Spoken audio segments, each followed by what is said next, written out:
اور مقام مرتبہ بیان کیا ہے۔ حضرت ابو بکر صدیق رضی اللہ تعالیٰ عنہ فرمایا کرتے تھے، لو کنت قزاتن فی السکہ وافتخر ان اکون تحت قدم المومن، کاش کہ میں گلی کا تنکا ہوتا اور میں کسی مومن کے قدم کے نیچے آتا اور میں فخر محسوس کرتا کہ میں مومن کے قدم کے نیچے آیا ہوں۔ حضرت عمر رضی اللہ تعالیٰ عنہ فرمایا کرتے تھے، لو کنت شعرۃ فی لحیۃ المومن، کاش کہ میں مومن کی داڑھی کا بال ہوتا اور میں فخر محسوس کرتا کہ میں مومن کے چہرے پر لگا ہوا ہوں۔ اور اللہ تعالیٰ کے عرش کو 4 فرشتوں نے اٹھایا ہوا ہے اور وہ ایمان والوں کے حق میں بخشش کی اور رحمت کی دعائیں کرتے ہیں۔ مومن کا اتنا مقام مرتبہ ہے۔ مومن کون ہے؟ اللہ تعالیٰ فرماتے ہیں جو اپنی نمازوں میں خشوع کرنے والے ہیں، خشوع اور خضوع کے ساتھ نماز پڑھنے والے ہیں۔ حضرت حسین رضی اللہ تعالیٰ عنہ کے بیٹے علی زین العابدین رحمۃ اللہ علیہ جب نماز کے لیے آتے تو زاروں قطار رونا شروع ہو جاتے کہ پتہ نہیں اللہ تعالیٰ میری عبادت قبول کرے گا یا نہیں کرے گا، اور ساری نماز کے اندر وہ گریہ زاری کرتے رہتے۔ لوگوں کا بیان ہے کہ جب ہم حضرت علی زین العابدین رحمۃ اللہ علیہ کے ساتھ، یہ حضرت حسین رضی اللہ تعالیٰ عنہ کے بیٹے ہیں، واقعہ کربلا کے وقت ان کی عمر 19 سال تھی اور ان کا بیٹا محمد باقر اس وقت 2 سال کا تھا۔ علی زین العابدین رحمۃ اللہ علیہ جب حج کرنے کے لیے گئے تو جب میقات سے گزرنے لگے، احرام باندھا ہوا تھا، تو لوگ کہتے ہیں ہم نے تلبیہ پڑھا لبیک اللہم حج و عمرہ، تو فرماتے ہیں کہ ان کی زبان پہ لبیک نہیں آ رہا تھا، زاروں قطار یہ رو رہے تھے۔ لوگ کہنے لگے کہ آپ بھی میقات سے گزرے ہیں، آپ ارادہ کریں، تلبیہ کہیں، تو کہنے لگے مجھے ڈر لگ رہا ہے کہ میں لبیک کہوں اور اوپر سے آواز آئے لا لبیک، آپ کی کوئی لبیک قبول نہیں ہے۔ یہ سید خاندان کے حضرت حسین رضی اللہ تعالیٰ کے بیٹے تھے۔ ہمیں بھی اپنے اعمال کی فکر کرنی چاہیے۔ تو جب علی زین العابدین رحمۃ اللہ علیہ کا انتقال ہوا تو جب 100 کے قریب لوگوں کے گھروں میں کھانا نہ پہنچا تو اس سے پتہ چلا، یہ راز آؤٹ ہوا کہ یہ کھانا تو علی زین العابدین ان کے گھروں میں پہنچایا کرتے تھے، کسی کو خبر تک نہیں انہوں نے ہونے دی۔ تو اللہ تعالیٰ فرماتے ہیں جو مومن ہیں وہ اپنی نمازوں میں خشوع کرنے والے ہیں۔ میاں نذیر محدث دہلوی رحمۃ اللہ علیہ کے پاس عبداللہ غزنوی رحمۃ اللہ علیہ جب حدیث کا علم پڑھنے کے لیے گئے تو وہاں نماز پڑھ رہے تھے، تو بارش ہوئی تو لوگوں نے شور شروع کر دیا کہ بارش ہو رہی بارش ہو رہی۔ جب سلام پھیرا تو عبداللہ غزنوی سے لوگ کہنے لگے کہ آپ نے بارش کا اتنا جب لوگوں نے شور کیا تو آپ اسی طرح نماز پڑھتے رہے۔ وہ کہنے لگے اللہ کی قسم مجھے تو پتہ ہی نہیں چلا بارش ہوئی یا نہیں ہوئی، آپ نے شور کیا یا نہیں کیا، جنت اور جہنم کے منظر میری آنکھوں کے سامنے آ رہے تھے تو مجھے تو آپ کے شور کا پتہ ہی نہیں چلا۔ تو میاں نذیر محدث دہلوی رحمۃ اللہ علیہ فرمایا کرتے تھے کہ یہ عبداللہ غزنوی یہ حدیث کا علم ہم سے پڑھ گیا اور نماز پڑھنا ہمیں سکھا گیا۔ تو خشوع و خضوع کے ساتھ نماز پڑھنا، بعض لوگ نماز پڑھتے ہیں ساری نماز کے اندر وہ اپنی داڑھی کو چھیڑتے رہتے ہیں یا جناب عجیب و غریب حرکتیں کرتے رہتے ہیں، بعض موبائل ہی دیکھتے رہتے ہیں، تو یہ حرکتیں کثیرہ کرنے سے نماز باطل ہو جاتی ہے۔ اور آگے اللہ تعالیٰ فرماتے ہیں ایمان والے وہ ہیں جو لغو باتوں سے اعراض کرنے والے ہیں، وہ ذو معنی باتیں نہیں کرتے، فحش باتیں نہیں کرتے۔ آپ صلی اللہ علیہ وسلم کا فرمان ہے ان اللہ یبغض الفاحش المتفحش، جو آدمی گندی باتیں کرتا ہے، فحش باتیں کرتا ہے، اللہ تعالیٰ ایسے آدمی سے نفرت کرتے ہیں، اللہ تعالیٰ اس سے بغض رکھتے ہیں۔ اور اس کے بعد اللہ تعالیٰ فرماتے ہیں والذین هم للزکاۃ فاعلون، جو ایمان والے ہیں وہ زکوٰۃ ادا کرتے ہیں، خوشی کے ساتھ زکوٰۃ ادا کرتے ہیں، اپنے مال کی زکوٰۃ ادا کرنا۔ وگرنہ آپ صلی اللہ علیہ وسلم کا فرمان ہے کہ اس کے مال کو ایک گنجا سانپ بنا دیا جائے گا اور وہ اس کے گلے میں لپٹ جائے گا، کہے گا انا کنزک انا مالک، میں تیرا مال ہوں، میں تیرا خزانہ ہوں جسے تو جمع کر کے رکھتا تھا، اللہ کے راستے میں خرچ نہیں کرتا تھا۔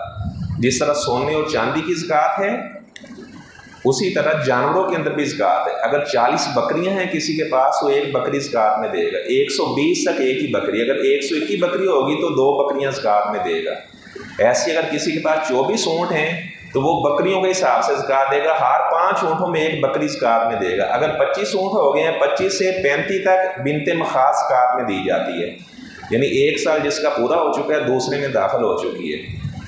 تو اگر کوئی آدمی اپنا مال کی زکوٰۃ زیادہ ادا کرتا ہے تو اللہ تعالیٰ اس کے مال کو بہت زیادہ بڑھا چڑھا دیتے ہیں۔ تو میں آپ لوگوں کو رغبت لاتا رہتا ہوں کہ یہ آپ کا اپنا ادارہ ہے، یہاں پر مہینے کا جو خرچ ہے 34 لاکھ کے قریب ہے، اور یہ جو اے سی وغیرہ چلتے ہیں تقریباً 4-5 لاکھ کے قریب تو اس کا بل آتا ہے۔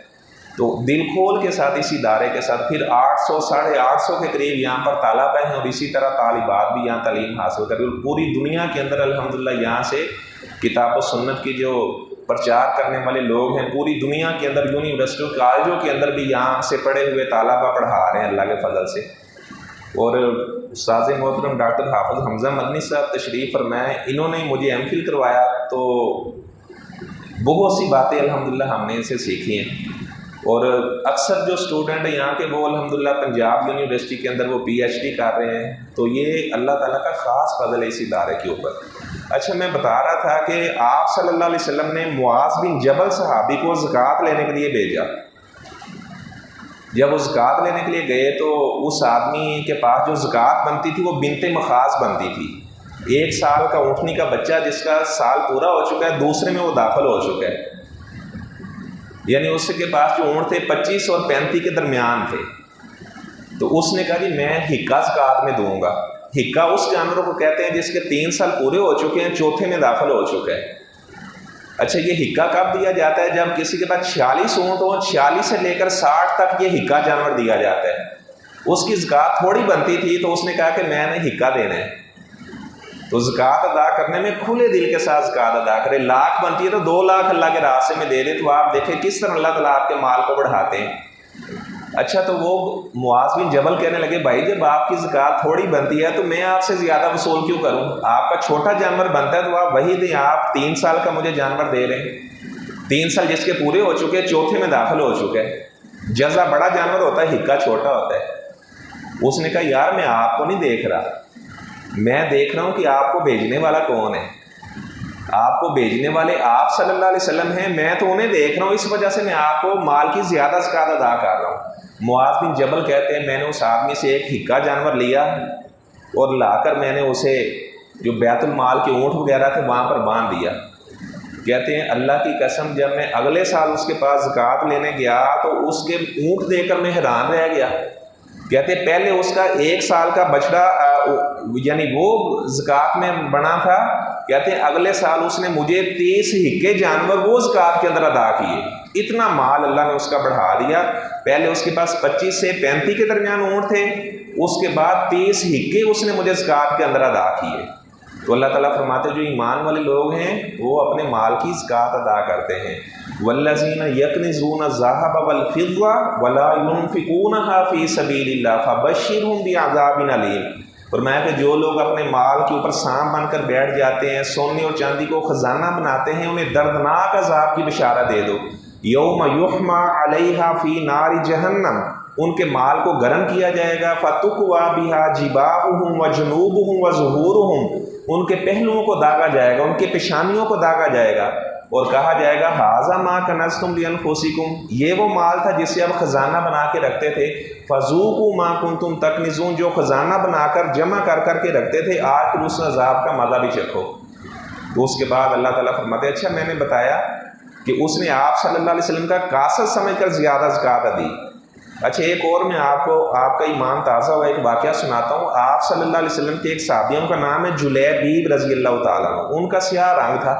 اللہ تعالیٰ کے یہاں رنگ نہیں دیکھے جاتے کہ کس کا رنگ گورا ہے، کس کا رنگ کالا ہے، اور کون چھوٹے قد کا ہے، کون لمبے قد کا۔ اللہ تعالیٰ کے یہاں تقویٰ دیکھا جاتا ہے۔ ان اکرمکم عند اللہ اتقاکم، اللہ تعالیٰ کے یہاں زیادہ عزت والا وہ ہے جو اللہ سے ڈر کر زندگی بسر کرنے والا ہے۔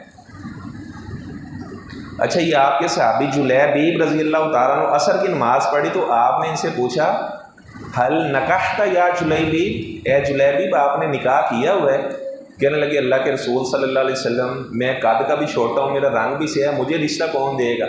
تو آپ نے فرمایا کہ میرے فلاں انصاری صحابی کے پاس جاؤ اور اسے کہو کہ آپ صلی اللہ علیہ وسلم نے مجھے بھیجا، اس نے مجھے کہا ہوا ہے کہ میں اپنی بیٹی کا رشتہ کرنا چاہتا ہوں۔ جلیبیب کہتے کہ میں اس کے گھر گیا تو کہتے قریب تھا کہ وہ مجھے مارنے لگ جاتا، غیرت میں آ گیا۔ جیسے ہی میں نے کہا آپ صلی اللہ علیہ وسلم نے بھیجا، اس کا غصہ فوراً ٹھنڈا ہو گیا۔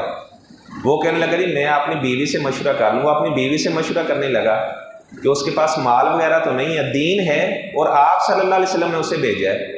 اچھا یہ ساری باتیں وہ بچی بھی اندر سے سن رہی تھی. وہ باہر آئی، اس نے اپنے باپ کو کہا ابا جی آپ مجھے ایک بات بتائیں، آپ کس چکر میں پڑ گئے، اس کے پاس مال ہے یا نہیں ہے؟ آپ یہ دیکھیں کہ اس کو بھیجنے والا کون ہے، اور آپ یہ بتائیں کیا اس نبی کے پیچھے لگنے والا آج تک کوئی بندہ کبھی ناکام ہوا ہے؟ اس کے پیچھے لگنے والے کو اللہ تعالیٰ کامیابیاں ہی کامیابیاں عطا کرتا ہے. میں تو فخر محسوس کروں گا کہ میرے نکاح کا جو قاصد ہے وہ آپ صلی اللہ علیہ وسلم نے اس آدمی کو بھیجا تھا اور اس کے ساتھ میرا نکاح ہوا ہے.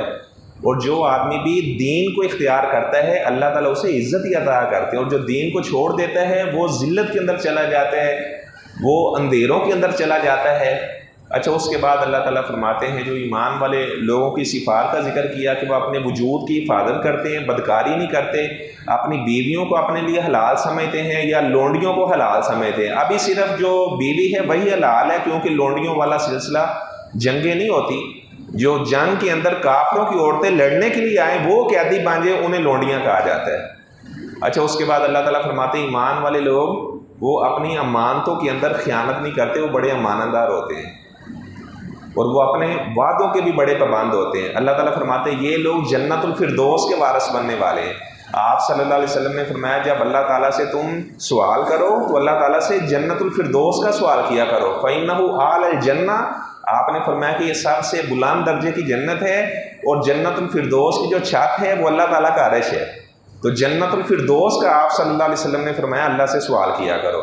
اچھا اس سورت کے آخر میں اللہ تعالیٰ فرماتے ہیں أَفَحَسِبْتُمْ أَنَّمَا خَلَقْنَاكُمْ عَبَثًا وَأَنَّكُمْ إِلَيْنَا لَا تُرْجَعُونَ. لوگوں کیا تم نے دنیا کو کھیل اور تماشا سمجھ رکھا ہے کہ ہم نے تمہیں فضول میں پیدا کر دیا اور تم ہمارے پاس لوٹ کر نہیں آؤ گے؟ ایسی بات نہیں ہے. اللہ تعالیٰ کے پاس لوٹ کر جانا ہے، ایک ایک سانس کا حساب دینا پڑے گا.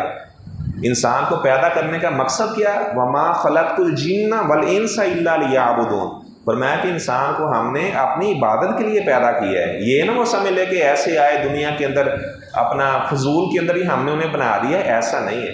اچھا بعض ایسے لوگ ہیں انہیں نہ نماز سے غرض ہے، نہ روزے سے غرض ہے، نہ حج سے غرض ہے. وہ کہتے ہیں یہ مولویوں کا کام ہے مسجدوں میں جانا، حج کرنے کے لیے نہیں جاتے. وہ جناب UK چلے جائیں گے، امریکہ چلے جائیں گے، دبئی چلے جائیں گے، اور حج کرنے کا ان کا دل ہی نہیں کرتا. کبھی ان کے ذہن میں ایسی بات ہی نہیں آتی. انہوں نے سمجھ رکھا کہ شاید ہمیں اللہ تعالیٰ نے ایسے ہی پیدا کر دیا. بعد ایسے بھی لوگ آپ کو ملیں گے جو عید کی نماز ادا کرنے کے لیے بھی نہیں آتے، اتنا وہ دین سے دور ہیں. تو گویا کہ ایسا آدمی اللہ تعالیٰ کی زمین کے اوپر بوجھ ہے، ایسا آدمی زندہ لاش ہے. ایسے آدمی کو کبھی بھی چین، اطمینان، سکون والی زندگی نہیں مل سکتی. اس کے بعد سورہ نور ہے. اللہ تعالیٰ فرماتے ہیں سورۃ انزلناہا وفرضناہا وانزلنا فیہا آیات بینات لعلکم تذکرون. اچھا سورہ نور کا معنی ہوتا ہے روشن. اس میں اللہ تعالیٰ نے احکامات بیان کیے. اگر تو آپ ان احکامات پر عمل کرو گے تو آپ اندھیروں سے نکل کر روشنی میں آ جاؤ گے. اس لیے سورہ کا نام سورہ نور رکھا گیا ہے. اللہ تعالیٰ فرماتے ہیں سورت کو ہم نے نازل کیا ہے. ویسے تو پورا قرآن بھی اللہ نے نازل کیا ہے، یعنی اس کے احکامات جو بیان ہوئے اس کی اہمیت کو بیان کرنے کے لیے اللہ نے دوبارہ فرمایا کہ ہم نے سورت کو نازل کیا ہے. اچھا اس کے بعد اللہ تعالیٰ فرماتے ہیں جو بدکار مرد اور بدکار عورت ہے اس کو فجلدوہم 80 جلدہ، ان کو 100 کوڑے مارے جائیں گے اور 1 سال کے لیے جلا وطن کیا جائے گا. اگر کوئی ذمی آدمی، غیر مسلم ذمی آدمی مسلمانوں کے پاس فیصلہ لے کر آتے ہیں تو ان کے بارے میں بھی کتاب اللہ کے مطابق فیصلہ کیا جائے گا. آپ صلی اللہ علیہ وسلم کے پاس ایک یہودی جوڑا لایا گیا تو آپ نے فرمایا کہ یہ شادی شدہ، انہیں رجم کیا جائے گا. اچھا رجم والی پہلے قرآن مجید میں آیت موجود تھی. قرآن مجید میں جو آیات ہیں یہ 4 قسم کی آیات ہیں. بعد ایسی آیات ہیں جن کی تلاوت منسوخ ہے لیکن اس کا حکم باقی ہے. سورۃ احزاب میں یہ پہلے آیت تھی الشیخ والشیخۃ اذا زانیا فرجموہما البتہ نکالا من اللہ واللہ عزیز حکیم. اس آیت کو اللہ نے منسوخ کر دیا، تلاوت منسوخ ہے، حکم اس کا ابھی بھی باقی ہے. حضرت عمر رضی اللہ تعالیٰ عنہ نے خطبہ دیا، منبر کے اوپر کھڑے ہو کر فرمانے لگے لوگوں آپ صلی اللہ علیہ وسلم نے بھی رجم کیا تھا، حضرت ابو بکر نے بھی رجم کیا، میں نے بھی رجم کیا. فرماتے ہیں قیامت کے قریب لوگ آئیں گے جو رجم کا انکار کریں گے، وہ کہیں گے اللہ کی کتاب میں تو رجم ہے ہی نہیں ہے. یہ حضرت عمر رضی اللہ تعالیٰ عنہ کی کرامت ہے۔ آج کتنے ایسے لوگ ہیں جو اپنے آپ کو اسکالر کہنے والے ہیں، وہ رجم کا انکار کرتے ہیں، جبکہ رجم برحق ہے۔ آپ صلی اللہ علیہ وسلم نے پھر اس یہودی جوڑے کو رجم کیا۔ آپ نے پوچھا کہ تورات میں کیا لکھا ہوا ہے؟ وہ کہنے لگے جی تورات میں یہ ہے کہ اس کا منہ کالا کرو، گدھے کے اوپر بٹھاؤ۔ تو تورات ابرانی زبان میں تھی، اور عبداللہ بن سلام بھی بیٹھے ہوئے تھے۔ تو جو ابن سوریہ وہ یہودی عالم تھا، اس نے رجم والی آیت کے اوپر انگلی رکھی ہوئی تھی، آگے پیچھے سے پڑھ رہا تھا۔ تو وہ فرمانے لگے اللہ کے دشمن یہاں سے اپنی انگلی تو اٹھاؤ۔ جب اپنی انگلی اٹھائی آیت الرجم تلوہ، تو وہاں پہ رجم والی آیت چمک رہی تھی۔ تورات کے اندر بھی یہی حکم تھا کہ جو اس طرح شادی شدہ ہوگا تو اسے رجم کیا جائے گا۔ اچھا، اس کے بعد اللہ تعالیٰ فرماتے ہیں جو لوگ پاک دامن عورتوں پر تہمت لگا دیتے ہیں تو ایسے لوگوں کو فجلدوہم 80 جلدہ، ایسے لوگوں کو 80 کوڑے مارے جائیں۔ ایسے ہی کسی کے بارے میں الزام لگا دینا۔ اگر کوئی آدمی کسی کو واضح طور پر بدکاری کرتے ہوئے دیکھ بھی لیتا ہے تو جب تک وہ 3 اور بندے بھی مزید نہیں لے کر آئے گا تو اس کی گواہی کو قبول نہیں کیا جائے گا۔ اگر وہ آ کر عدالت میں کہتا ہے جی میں نے اپنی آنکھوں سے دیکھا ہے، میں بڑا نمازی ہوں، تو شریعت کہتی ہے اسے 80 کوڑے مارے جائیں گے۔ مومن آدمی کی عزت کا بہت زیادہ خیال رکھا گیا ہے۔ اچھا، اللہ تعالیٰ فرماتے ہیں کہ ایسے لوگوں کی گواہی کو بھی قبول نہیں کیا جائے گا۔ اچھا، اس میں 4 مردوں کا ہونا ضروری ہے۔ ایسا نہیں ہے کہ 3 مرد آ جائیں اور کہیں جی 2 عورتوں نے بھی دیکھا ہے 2 عورتیں لے آئیں۔ عورت کی جو گواہی ہے وہ معاملات کے بارے میں 2 عورتوں کی گواہی ایک مرد کے برابر ہے، لیکن جو حدود ہیں، حدود کے معاملے کے اندر عورتوں کی گواہی کو ایکسیپٹ نہیں کیا گیا۔ اگر 8 عورتیں آ کر کہیں جی ہم نے ایسا دیکھا ہے تو 8 عورتوں کو 80 کوڑے مارے جائیں گے۔ اچھا، اس کے بعد اللہ تعالیٰ نے لیان کا مسئلہ بیان کیا ہے۔ لیان کا معنی ہوتا ہے ایک دوسرے پہ لعنت کرنا۔ اگر کوئی خامد اپنی بیوی کو غلط یعنی فعل کے اندر وہ دیکھ لے تو وہ کیا کرے؟ وہ لیان کرے گا، وہ قسمیں کھائے گا، 4 مرتبہ کہے گا اللہ کی قسم میں سچا ہوں میری بیوی جھوٹی ہے، 5ویں مرتبہ کہے گا اگر میں جھوٹا ہوں میری بیوی سچی ہے تو میرے اوپر اللہ کی لعنت ہو۔ اچھا، اسی طرح عورت بھی 5 قسمیں کھائے گی، وہ 4 مرتبہ کہے گی اللہ کی قسم میں سچی ہوں میرا شوہر جھوٹ ہے، اگر میرا شوہر سچا ہے میں جھوٹی ہوں تو میرے اوپر اللہ کا غضب نازل ہو۔ عورت غضب کا لفظ بولے گی اور جو مرد ہے وہ لعنت کا لفظ بولے گا۔ اس کے بعد ان کی آپس میں جدائی کروا دی جائے گی۔ کسی صورت کے اندر بھی جن کے درمیان لیان ہو چکا ہے وہ کبھی جمع نہیں ہو سکتے، یعنی لیان بذات خود ایک طلاق کا نام ہے، اسے دونوں کے درمیان تفریق ڈلوا دی جائے گی۔ اچھا، اس کے بعد اللہ تعالیٰ نے واقعہ عفق کو بیان کیا ہے۔ آپ صلی اللہ علیہ وسلم غزوہ بنی مصلق میں گئے تو اس غزوے کے اندر منافقین بھی کثیر تعداد میں گئے۔ تو جب آپ صلی اللہ علیہ وسلم واپس آئے تو حضرت عائشہ رضی اللہ تعالیٰ عنہ فرماتی ہیں کہ میں نے اپنی بہن اسماء سے ہار لیا تھا، تو میں قضائے حاجت کے لیے گئی تو وہاں پر میرا ہار گم ہو گیا۔ اچھا، یہ جو 17 رمضان ہے، حضرت عائشہ رضی اللہ تعالیٰ عنہ کی وفات 17 رمضان کو ہوئی ہے، اور آپ صلی اللہ علیہ وسلم حضرت عائشہ رضی اللہ تعالیٰ عنہ سے بہت زیادہ محبت کیا کرتے تھے۔ آپ صلی اللہ علیہ وسلم کی تمام بیویوں میں سے حضرت عائشہ رضی اللہ تعالیٰ عنہ یہی کمواری آپ کی بیوی تھی۔ اور ایک دن آپ صلی اللہ علیہ وسلم نے فرمایا عائشہ میرے پاس آج جبرائیل آیا ہے، تو وہ کہہ رہا ہے کہ میں آج آسمانوں سے صرف حضرت عائشہ کو سلام کرنے کے لیے آیا ہوں۔ وہ فرمانے لگی اللہ کے رسول صلی اللہ علیہ وسلم میرا بھی ان کو سلام پہنچا رہے، آپ کو جبرائیل نظر آ رہا ہے مجھے نظر نہیں آ رہا۔ ہماری ماں خدیجہ کو اللہ کا سلام آیا، حضرت عائشہ رضی اللہ تعالیٰ عنہ کو جبرائیل کا سلام آیا۔ آپ نے فرمایا عائشہ جب تو مجھ سے راضی ہوتی ہے نا تب بھی مجھے پتہ چل جاتا ہے، جب تو مجھ سے ناراض ہوتی ہے تب بھی مجھے پتہ چل جاتا ہے۔ وہ فرمانے لگی کیسی اللہ کے رسول؟ آپ نے فرمایا جب تو مجھ سے راضی ہوتی ہے تو وہ کہتی ہے وَرَبِّ محمد صلی اللہ علیہ وسلم کے رب کی قسم، وَإِذَا كُنْتِ غَضْبًا، اور جب آپ مجھ سے ناراض ہوتی ہو تو آپ کہتی ہو لا وَرَبِّ ابراہیم کے رب کی قسم۔ تو حضرت عائشہ ہنسنے لگی، فرمانے لگی اللہ کے رسول صلی اللہ علیہ وسلم لا احجب الا اسما کا، آپ کا نام ہی چھوڑتی ہوں دل میں محبت اسی طرح ہی ہوتی ہے۔ آپ نے فرمایا عائشہ 3 راتیں جبرائیل میرے پاس ایک ریشم کا رومال لے کر آتا رہا اور وہ مجھے دکھاتا رہا کہ یہ دنیا آخرت میں آپ کی بیوی ہے۔ تو آپ نے فرمایا کہ عائشہ جب وہ تصویر میں نے دیکھی تو وہ آپ کی تصویر تھی۔ بخاری شریف کی روایت کے مطابق حضرت عائشہ کا جب آپ سے نکاح ہوا تو 6 سال عمر تھی۔ جب مدینہ میں آپ صلی اللہ علیہ وسلم آئے تو حضرت عائشہ کی عمر 9 سال تھی، اس وقت ان کی رخصتی ہوئی اور ان کے کھلونے بھی ان کے پاس ہی تھے۔ حضرت عائشہ فرماتی ایک دن میں کھلونوں کے ساتھ کھیل رہی تھی تو میرے کھلونوں کے اندر ایک گھوڑا بھی بنا ہوا تھا اور گھوڑے کے پار بھی میں نے بنائے ہوئے تھے۔ تو آپ صلی اللہ علیہ وسلم نے فرمایا عائشہ یہ کیا ہے کھلونا میں؟ فرمانے لگے کہ یہ میرا گھوڑا ہے۔ تو آپ نے فرمایا عائشہ گھوڑوں کے کب پار ہوتے ہیں؟ وہ فرمانے لگے اللہ کے رسول صلی اللہ علیہ وسلم آپ نے تو بتایا ہوا ہے کہ حضرت سلیمان کے گھوڑوں کے پار تھے۔ تو آپ صلی اللہ علیہ وسلم ان کی حاضرت مانگی، سن کر آپ فوراً آپ صلی اللہ علیہ وسلم مسکرا پڑے۔ آپ نے فرمایا کہ اللہ نے آپ کو بہت زیادہ ذہینہ اور فتینہ بنایا ہے۔ حضرت عائشہ نے 2210 حدیثوں کو بیان کیا ہے، لمبا واقعہ ہے، منافقین نے ان پر الزام لگا دیا۔ عبداللہ بن ابی منافق نے 3 مخلص صحابی بھی بیچارے اس میں پھنس گئے، حسان بن ثابت جو شعر پڑھا کرتے تھے، مصطح بن اساسہ حضرت ابو بکر کی خالہ کا بیٹا تھا، اور حمنہ بنت جہش یہ آپ صلی اللہ علیہ وسلم کی سسٹر ان لا تھی۔ ان تینوں کو پھر جب حضرت عائشہ کے بارے میں اللہ نے 10 آیات سورہ نور میں نازل فرمائی تو ان تینوں کو 80 کوڑے مارے گئے۔ عبداللہ بن ابی منافق نے چونکہ واضح طور پر کوئی بات نہیں کہی تھی، اس وجہ سے وہ بچ گیا۔ 1 مہینہ تک آپ صلی اللہ علیہ وسلم پریشان رہے۔ آپ نے اسامہ بن زید سے بھی مشورہ کیا، اور آپ صلی اللہ علیہ وسلم نے حضرت علی سے بھی مشورہ کیا۔ اور حضرت عائشہ فرماتی ہیں اللہ کی قسم مجھے تو میرے تو ذہن میں یہ بات نہیں تھی کہ اللہ تعالیٰ میرے بارے میں 10 آیات نازل فرمائے گا۔ فرماتی میرے ذہن میں یہ تھا کہ آپ کو خواب وغیرہ دکھا دیا جائے گا اور خواب میں بتا دیا جائے گا کہ آپ کی بیوی سچی ہے، منافقین نے ان پہ الزام لگایا ہے۔ 10 آیات اللہ تعالیٰ نے سورہ نور کے اندر حضرت عائشہ کے بارے میں نازل فرمائی، اور اللہ تعالیٰ فرماتے ہیں وَلَوْلَا إِذْ سَمِعْتُمُوهُ قُلْتُم مَّا يَكُونُ لَنَا أَن نَّتَكَلَّمَ بِهَٰذَا سُبْحَانَكَ هَٰذَا بُهْتَانٌ عَظِيمٌ۔ اللہ نے فرمایا کہ مومنوں کو چاہیے تھا جیسے یہ بات سنتے گئے وہ کہتے یہ بہت بڑا بہتان ہے۔ تو حضرت عائشہ رضی اللہ تعالیٰ عنہ نے 2210 حدیثوں کو بیان کیا ہے۔ مدینہ کے اندر ان کی وفات ہوئی۔ آخری بات کے بعد میں اپنی بات کو ختم کرتا ہوں۔ آپ صلی اللہ علیہ وسلم کا بہت پیار تھا۔ فرماتی ہیں کہ جب آپ صلی اللہ علیہ وسلم میں کوئی پانی پیتی تو آپ فرماتی عائشہ آپ نے کس جگہ پہ منہ رکھا تھا، تو میں بتاتی تو آپ صلی اللہ علیہ وسلم اسی جگہ پر منہ رکھ کر پانی پیتے۔ فرماتی اس طرح میں ہڈی کو نوچ رہی ہوتی تو آپ صلی اللہ علیہ وسلم مجھ سے پکڑ لیتے، اسی جگہ پر آپ صلی اللہ علیہ وسلم منہ رکھ کر ہڈی کو چوسا کرتے تھے۔ حضرت عائشہ رضی اللہ تعالیٰ عنہ صدقہ خیرات بھی بہت کیا کرتی تھی۔